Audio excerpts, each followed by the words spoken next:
মাজুলীত কলাগুৰু উদীয়মান যুৱ মঞ্চ বনগাঁও মাজুলী প্ৰশংসনীয় পদক্ষেপ। আজি 20 জুন ৰাভা দিৱস। প্ৰশাসনৰ সকলো নীতি নিয়ম মানি ব্যতিক্ৰমী ৰূপত উদযাপন কৰিলে ৰাভা দিৱস।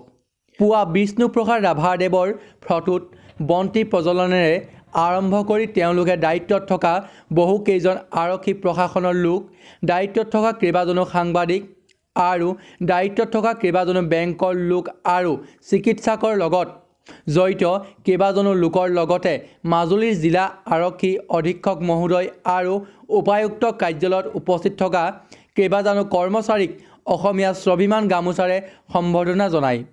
কোভিড-19ৰ ভয়াৱহতাৰ সময়তো দায়িত্ব পালন কৰি ৰাইজক সজাগ আৰু সুৰক্ষা দিয়াৰ বাবে এই সম্বৰ্ধনা অনুষ্ঠান কৰে বুলি জানিব দিয়ে কলাগুৰু উদীয়মান যুৱ মঞ্চ বনগাঁও মাজুলীবাসীয়ে।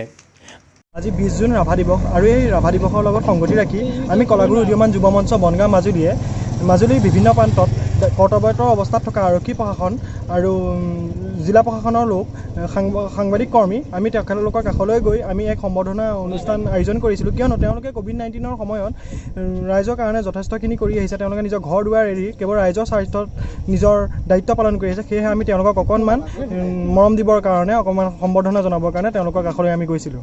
মাজুলীৰ পৰা মানৱ প্ৰতিম বৰাৰ ৰিপৰ্ট, নৰ্থ ইষ্ট টাইম।